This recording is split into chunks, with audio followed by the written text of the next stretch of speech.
আসসালামু আলাইকুম। যারা একবারে ফ্রেশার এবং নতুন চিন্তাভাবনা করছেন ভাইবা দিবেন বা অদ্য ভাইবা দেওয়ার কোনো প্রিপারেশন আছে, তারা আমার এই ভিডিওটা দেখতে পারেন। নতুন যারা আছেন তারা দেখতে পারেন, আর অনেক সিনিয়র যারা আছেন তারা আমার ভিডিওটা স্কিপ করলে ভালো হয়। বরঞ্চ আমি বেসিক লেভেলে কিছু কথা বলবো নিজের পার্সোনাল নলেজ থেকে। সেটা হলো, আপনি যখন ভাইবা দিতে যাচ্ছেন একটা প্রতিষ্ঠানে, দুদিন আগ থেকে আপনার যেমন প্রিপারেশন আর থাকে, দুদিন আগ থেকে আপনার নার্ভাসনেসটাও শুরু হয়ে যায়। আপনার এই নার্ভাসনেসটা আসাটা স্বাভাবিক, নার্ভাস হওয়াটাই বরঞ্চ ন্যাচারাল বিষয়। সবথেকে বেটার হয় দুদিন আগে নার্ভাস যখন থাকবে তখন আপনি ওই কোম্পানি বিষয়ে একটু রিসার্চ করলেন। আপনি যে প্রতিষ্ঠানে যাচ্ছেন ভাইবা দিবেন, সেই প্রতিষ্ঠান বিষয়ে একটু রিসার্চ করে নেন। প্রতিষ্ঠানের সিওকে, এই প্রতিষ্ঠানের বর্তমানে চেয়ারম্যানকে, ব্যবস্থাপনা পরিচালককে, এই প্রতিষ্ঠান কত সালে প্রতিষ্ঠিত হয়েছে এবং কে প্রতিষ্ঠা করেছে, সেটাও একটা নোট করে রাখলেন আপনার নিজের জানার জন্য। একটু টুকিটাকি রিসার্চ যাকে বলে। সেকেন্ড হলো, ওই প্রতিষ্ঠানের কম্পিটিটর কারা কারা, সেই প্রতিষ্ঠান বিষয়ে একটু অবগত হওয়া আর কিছু না। এরপরে হলো আপনার পোশাক। আপনি যখন একটা প্রতিষ্ঠানে ভাইবা দিতে যাবেন, আপনার পোশাকটা যেন খুবই মার্জিত থাকে। আমার এক জিএম স্যার ছিলেন, উনি সবসময় একটা কথা বলতেন, একটা প্রবাদ বাক্য, সেটা হলো আগে দর্শনদারি পরে গুণ বিচারি।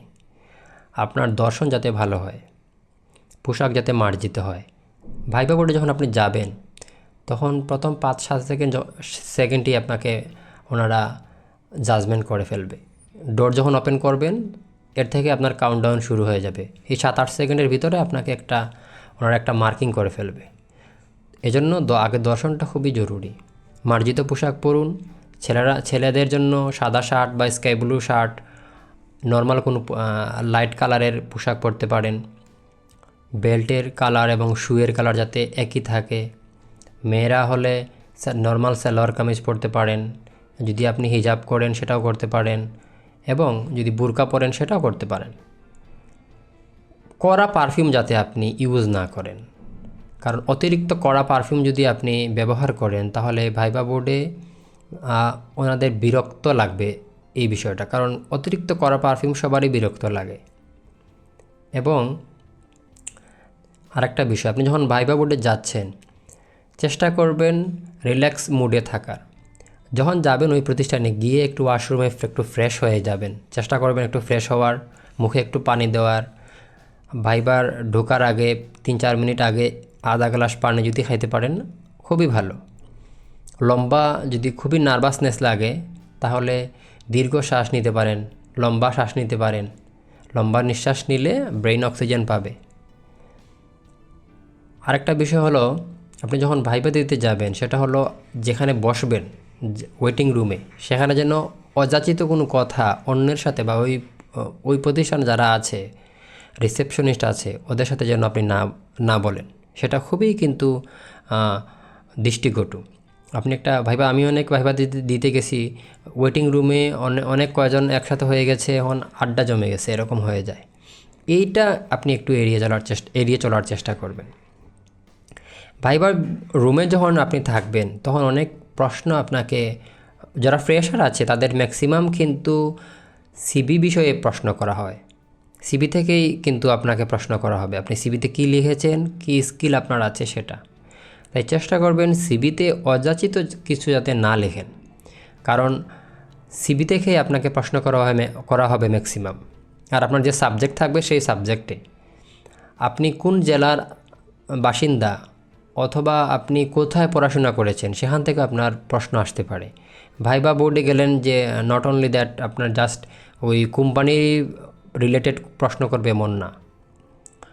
আপনি চেষ্টা করবেন যে আপনার আশেপাশে যে বিষয়গুলো আছে সেগুলো একটু নজর দেয়া। এজন্য সবথেকে বড় বিষয় আপনার সিভিটা যাতে আপনি নিজে লেখেন। আপনি যদি সিভিটা আপনি নিজে লেখেন, আপনি জানেন কোথায় কী লিখেছেন এবং আপনি কোন স্কিল আপনি জানেন সেটাও আপনি লিখেছেন। অন্য কোনো স্কিল যদি আপনি লেখেন আর আপনি যদি না জানেন, প্রশ্ন করলে যখন আপনি বিব্রতকর অবস্থায় পড়বেন। যদি কোনো প্রশ্ন আপনার যদি মনে না থাকে বা আপনি জানেন না, সেটা আপনি সুন্দর করে স্কিপ করতে পারেন যে আমি এই বিষয়ে অবগত নই, অথবা আমি বিষয়ে বলতে পারছি না এই মুহূর্তে। সরাসরি নো অথবা না আপনি না বলার চেষ্টা করবেন।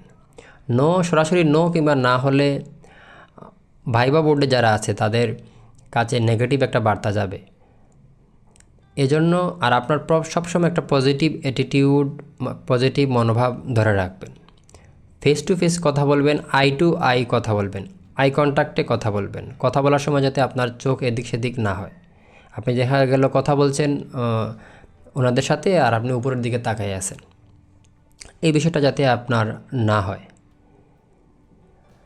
আপাতত এতটুকুই, অন্য সময় বাকিটুকু বলবো ইনশাআল্লাহ। যদি আরও কিছু আমার মনে আসে বা আমার যদি আরও কিছু অন্য ভাইবা বিষয়ে অনেক কিছু বলার থাকে, কিন্তু অনেক বিষয়ে অনেক জটিল জটিল বিষয়ে আছে। বেসিক কিছু জিনিস বললাম, আশা করি আপনাদের উপকার হবে। ধন্যবাদ।